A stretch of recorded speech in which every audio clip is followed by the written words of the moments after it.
ఆ పోస్టర్ చూడంగానే జనానికి గుర్తొచ్చేది ఎవరు? ఆయన చిత్రహింసలు, ఆయన పెట్టిన నరకం, ఆ కస్టోడియల్ టార్చర్. అది మెడకు చుట్టుకుంది, ఇది కాళ్ళకు చుట్టుకుంది. ఈడ్చి పారేసింది ఆ పార్టీని, జగన్మోహన్ రెడ్డిని అధికారం నుంచి. ఈ రెండు కేసులే. అంటే గన్స్ లోడింగ్ అంటే అర్థం ఏంటనుకుంటున్నా?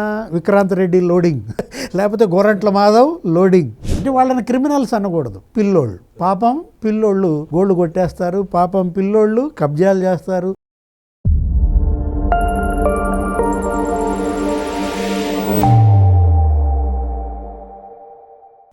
నమస్తే, వెల్కమ్ టు థింక్ ఆంధ్ర. నేను మీ మాణిక్. మనతో పాటు ఉన్నారు ప్రముఖ రాజకీయ సామాజిక విశ్లేషకులు, సీనియర్ జర్నలిస్ట్ డివి శ్రీనివాస్ గారు. నమస్కారం సార్. నమస్తే. 2029లో జగన్మోహన్ రెడ్డి గారు అధికారంలోకి రాగానే అంబేద్కర్ గారి రాజ్యాంగం మరి డిస్ట్రాయ్ చేస్తా ఉన్నట్టుగా రప్ప నినాదాలతోటి గంగమ్మ జాతరలో పొట్టేలను నరికినట్టుగా ఎవరైతే వైసీపీకి ఎగనెస్ట్గా ఉంటారో, టీడీపీ జనసేన కార్యకర్తలు ఎవరైతే ఉంటారో వాళ్ళని ఈ విధంగా చేస్తామంటూ, నువ్వు చేసే అరాచకం కోసం లేకపోతే హింస కోసం ఎదురు చూస్తున్నామన్న సీఎం అంటూ నినాదాలు తీశారు భీమవరం మత్స్యకారుల పరామర్శ కార్యక్రమంలో. అంటే జగన్మోహన్ రెడ్డి గారు ఆ విషయాన్ని ఏమాత్రం వారించకుండా కార్యకర్తలతో సెల్ఫీలు, సీఎం అని అరుస్తూ ఉంటే ఈయన పూనకాలు వచ్చినట్టుగా ఆనందాన్ని ఎక్స్ప్రెస్ చేయడం. అసలు ట్రిపుల్ ఆర్ అని చెప్పి రాజారెడ్డి రాజ్యాంగం అని చెప్పి 2029లో వస్తుంది అని చెప్పి అక్కడ నాన్న రచ్చ చేశారు సార్. ఈ అంశాన్ని ఎలా చూడాలంటారు? అంటే ఇది కొత్తగా చూస్తున్న ఈ పోస్టర్, మీరు చెప్పినవన్నీ పాత పోస్టర్లే. ఇప్పుడు ఇది ట్రిపుల్ ఆర్ అనేది కొత్తగా చూశాను. ఎస్, ఇది RRR, అదేదో జూనియర్ ఎన్టీఆర్ రామ్ చరణ్ సినిమా ఉంది, రాజమౌళి డైరెక్షన్. రణం ఏదో ఏంటది, రుధిరం, రౌద్రం. ట్రిపుల్ ఆర్ అంటే అబ్రివేషన్. అది అసలు అది పెట్టి రాజారెడ్డి రాజ్యాంగం, RRR, రాజారెడ్డి రాజ్యాంగం అని ఆ ఫ్లెక్సీలు పోస్టర్లు చూస్తే ఒరే నాయన ట్రిపుల్ ఆర్ అని పెట్టబాకండి. అది పెడితే రఘురామకృష్ణరాజు గుర్తొస్తాడు. ఆయన కూడా ట్రిపుల్ ఆర్ అంటారుగా. ఆ పోస్టర్ చూడంగానే జనానికి గుర్తొచ్చేది ఎవరు? రఘురామకృష్ణరాజు. ఆయన చిత్రహింసలు, ఆయన పెట్టిన నరకం, ఆ కస్టోడియల్ టార్చర్. అది గుర్తు చేసి అనవసరంగా పడే ఓట్లు పోగొట్టుకుంటారా? అసలు మొన్నటి జగన్మోహన్ రెడ్డి ఓటమికి ప్రధాన కారకుడు రఘురామకృష్ణరాజే. ఆయన కిడ్నాప్ చేయటం, ఆయన చిత్రహింసలు పెట్టడం, దానివల్ల పోయిన ఓట్లే కదా. ఇవాళ Jaganmohan Reddy Kadambari Jethwani kidnap, Raghuramakrishnaraju custodial torture, ఈ రెండే జగన్ ఓటమికి కారణం అంటారు. అది మెడకు చుట్టుకుంది, ఇది కాళ్ళకు చుట్టుకుంది. ఈడ్చి పారేసింది ఆ పార్టీని, జగన్మోహన్ రెడ్డిని అధికారం నుంచి. ఈ రెండు కేసులే. అంటే ఇప్పుడు నువ్వు ట్రిపుల్ ఆర్ అని చెప్పి నువ్వు ఆ పోస్టర్ పెడితే నేను అంటోంది అదే. ఇంకేం పెట్టారు? Guns loading without agreement. మావి గన్ ఏంటది? Guns loading without agreement. అంటే KGF అని ఒక సినిమా వచ్చింది సార్. అక్కడ అలాగే పెద్ద బుల్లెట్లు, పెద్ద వెపన్ తోటి లోడ్ చేసి కాలుస్తూ ఉంటారు. అంటే ఆ రకంగా సినిమాల ఎఫెక్ట్ తోటి కొంతమంది జగన్మోహన్ రెడ్డి గారికి వీరాభిమానులుగా ఉన్న వ్యక్తులు ఈ సైకోయిజాన్ని ప్రదర్శిస్తున్నట్టుగా అనిపిస్తూ ఉంది. అసలు ఆ చంపడం ఏంటి? పరిపాలన చేస్తామని చెప్పాలి, అభివృద్ధి చేస్తామని చెప్పాలి, ప్రజల హృదయాల్లో చిరస్థాయిగా నిలిచిపోతాను నేను అని ప్రజల మనసును గెలుచుకోవాలి. కానీ మేము చంపేస్తాం, నరికేస్తాం, మేమంటే ఇది, మా రాజకీయం ఇది అని ఇట్లా ఎక్స్పోజ్ చేయడం ఎంతవరకు కరెక్ట్ అంటారు? అంటే జగన్ కన్నా ముందు గన్ వచ్చుద్దా అని ఆయనే అన్నాడు. అంతకుముందు రోజా అనేదిలే, ఏది గన్ కన్నా ముందు జగన్ వస్తాడనో ఏదో చెప్పేది. అవును. అంటే ఇప్పుడు జగన్ కన్నా ముందు గన్స్ తెస్తున్నారా? ఇప్పుడు గన్స్ లోడింగ్ అంటే ఇప్పుడు జగన్ అనగానే జనానికి గుర్తొస్తుంది గన్. అందుకే మావి గన్ కూడా ఆయన చాలా ఆవిష్కరణ చేసినట్టు చాలా ఆనందంతో చెప్పాడు సార్. మావి గన్ అంటే గుండె పగిలి చస్తాడేమో చంద్రబాబు నాయుడు గారు అని చెప్పన్నారు. జనం, చంద్రబాబు కాదు.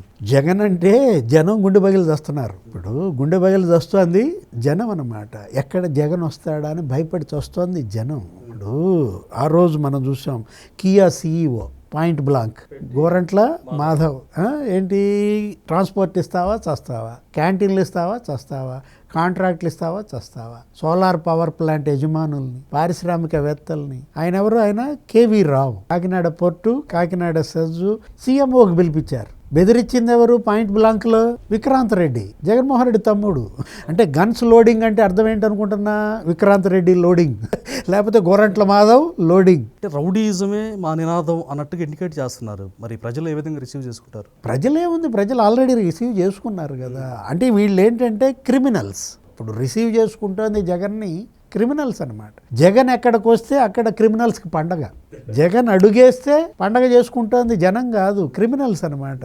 గోల్డ్ కూడా కొట్టేస్తున్నారంట సార్. జగన్ పర్యటనలో బంగారం కూడా కొట్టేస్తున్నారంట. మహిళల మెడల్లో ఉన్నటువంటి ఆ బంగారం కూడా మిస్ అవుతున్నట్టు. అంటే వాళ్ళని క్రిమినల్స్ అనకూడదు, పిల్లోళ్ళు. పాపం పిల్లోళ్ళు గోల్డ్ కొట్టేస్తారు, పాపం పిల్లోళ్ళు కబ్జాలు చేస్తారు, పాపం పిల్లోళ్ళు చంపుతారు. ఇప్పుడు అతనెవరు, సీదిరి అప్పలరాజు కుమారుడు బైక్తో కొట్టి చంపేస్తే అంటే యాక్సిడెంటల్గా దాన్ని అసలు ఆ చనిపోయిన వ్యక్తి కుటుంబం ఈరోజు బోర్ను విలపిస్తుంది. వాళ్ళ తల్లి గారు చనిపోయిన వ్యక్తి దానా ఎవరైతే ఉన్నారు గొర్రెల కాపరి, ఆయన తల్లి, ఆయన భార్య, ఆయన కుమారుడు చూస్తే ఏడిపోతుంది సార్. అంత బాధ అనిపిస్తుంది. కనీసం మా ఆయన చనిపోతే సింపతి చెప్పకపోగా చనిపోయిన వ్యక్తికి మద్దతుగా మాట్లాడడం అసలు ఏనేమి మాజీ ముఖ్యమంత్రి అని చాలా బాధపడుతూ వాళ్ళు క్వశ్చన్ చేస్తున్నారు సార్. దానయ్య కొడుకు వయసు ఎంత?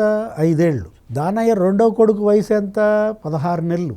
వాళ్ళు పిల్లోళ్ళు కాదు, వాళ్ళు పెద్దోళ్ళు జగన్ దృష్టిలో పిల్లోడు ఎవరు? అవినాష్ రెడ్డి, వివేకానంద రెడ్డి హత్య కేసులో A8. పాపం చాలా చిన్న పిల్లోడు. లేకపోతే ఇప్పుడు ఈ ఆరవ వర్మ ఎవరు? సీదిరి ఆరవ వర్మ అసలు మరీ పసిపిల్లాడు. అవును, 18 years పిల్లోడు అని చెప్పి అన్నాడు. అంటే ఇప్పుడు ఇవాళ బండి సంజయ్కి సీదిరి అప్పలరాజుకి పోల్చాడు. ఆయన ఏంటి? కేంద్ర మంత్రి. ఇతనేంటి? రాష్ట్ర మాజీ మంత్రి. ఒకసారి బండి భగీరథ్కి సీదిరి ఆరవ వర్మకి కంపేర్ చేయండి. అతను ఒక నాయకుడు కొడుకే, ఇతను ఒక నాయకుడు కొడుకే.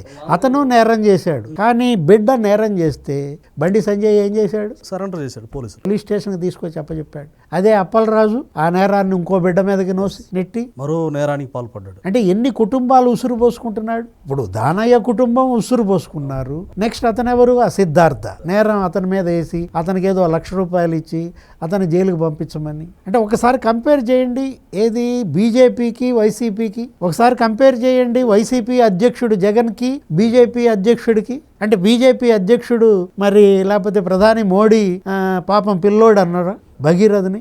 నాన్నగారే తప్పు చేశాడు అని చెప్పి చట్టం చూసుకుంటుంది, చట్టం తన పని తాను చేస్తుందని చెప్పాడు. అంటే ఇవాళ బివేర్ ఆఫ్ జగన్మోహన్ రెడ్డి. ఇవాళ బహుపరాక్ వైసీపీ. నేరస్తులు వస్తున్నారు జాగ్రత్త, చుట్టాలు వస్తున్నారు జాగ్రత్త, ఏదో సినిమా ఉంటుంది. ఇవాళ క్రిమినల్స్ వస్తున్నారు జాగ్రత్త. ఏపీకి ఇదే ఇండికేషన్ అయితే టైటిల్ అదే, దాంతో పెట్టి తీయాలి సినిమా. ఏమని? క్రిమినల్స్ వస్తున్నారు జాగ్రత్త. ఎవరా క్రిమినల్స్? జగన్మోహన్ రెడ్డి, లేకపోతే సీదిరి అప్పలరాజు, లేకపోతే అంబటి రాంబాబు. ఈ బ్యాచ్ వస్తుంది, మళ్ళా వస్తుంది అనమాట. మళ్ళీ కిడ్నాపులు చేయడానికి, మళ్ళా మర్డర్లు చేయడానికి, మళ్ళా కబ్జాలు చేయడానికి ఇవాళ క్రిమినల్స్ వస్తున్నారు జాగ్రత్త. సార్, డెమోక్రసీలో ఎంత ధైర్యం ఉంటే, అంటే ప్రజలే ప్రభువులు, ఆ ప్రభువులను బెదిరిస్తూ, ప్రజల్ని బెదిరిస్తూ మీ శవాల మీద మేము రాజకీయం చేస్తాం, రాజ్యపాలన చేస్తాం అంటూ అసలు ప్రజల్ని బెదిరించే నాయకుల్ని ఎక్కడ కూడా చూడలేదు. మీరు అన్నట్టు ఈ జగన్మోహన్ రెడ్డి గారు నేను వస్తే అది ఇది రప్ప చంపేస్తామని వాళ్ళ నేతలు కావచ్చు, కార్యకర్తలు కావచ్చు, జగన్ గారు కావచ్చు, ప్రజల్ని బెదిరించి మేము మళ్ళీ వస్తామని చెప్పడాన్ని మనం ఎట్లా అర్థం చేసుకోవాలి? పాయింట్ బ్లాంక్లో ఓట్లు వేయించుకుంటారు. ప్రజలను కూడా అదే విధంగా పొద్దున ఓటర్లకు తుపాకీ పెట్టి ఓటేయించుకుంటారు అనమాట. గన్స్ లోడింగ్ అంటే అది. ఇప్పుడు గంగమ్మ జాతర అంటే ఏంటి? రాబోయే ఎన్నిక. గంగమ్మ జాతర అంటే ఉత్సవంలో పశువుల్ని రాబోయే ఎన్నిక. ఇవాళ గంగమ్మ జాతర వాళ్ళ దృష్టిలో. పొట్టేళ్ళు ఎవరు? జనం. ఇప్పుడు పొట్టేళ్ల తలలు నరికినట్టు నరుకుతామంటోంది వీళ్ళు ఎవరినమాట? జనాన్ని. ఇవాళ జనం ఇవాళ భయపడుతోంది. అది ఏది? జగన్ అంటే ఎందుకు భయం? వైఎస్ఆర్ కాంగ్రెస్ పార్టీ అంటే ఎందుకు భయం? అంటే ఇదే భయం. చంపుతారు, కొడతారు, లేకపోతే కబ్జా చేస్తారు, ఎత్తుకుపోతారు, కిడ్నాపులు చేస్తారు, అది కదా భయం. అంటే ఇప్పుడు ఆ భయమే జగన్ ఓడించింది, వైసీపీని 151 నుంచి 11కు తెచ్చింది. ఇప్పుడు ఈ 2 ఏళ్లలో పోయిందా ఆ భయం? పోయేటట్టుగా జగన్ ప్రవర్తించాడా? వైసీపీ ఇంకా మరింత భయపెడుతున్నాడు. ఏది? రాజారెడ్డి రాజ్యాంగం అంటున్నాడు. అంటే రాజారెడ్డి రాజ్యాంగం అంటే అదో క్వాలిఫికేషన్ అనుకుంటున్నాడు. అదే ఓడిచ్చిందిరా నాయన. అంటే మళ్ళా నీ ఓటమి నువ్వే తెచ్చుకుంటున్నావా? అతను గొంత అతను తవ్వుకుంటున్నాడు. ఆ గొంత కూడా తవ్వటానికి వేరే వాళ్ళకి అవకాశం ఈడు. తన పార్టీ శ్రేణులే మంచిగా తనే గొంత తీసి తన పార్టీని కప్పి పెడతాడు. Thank you. నమస్తే.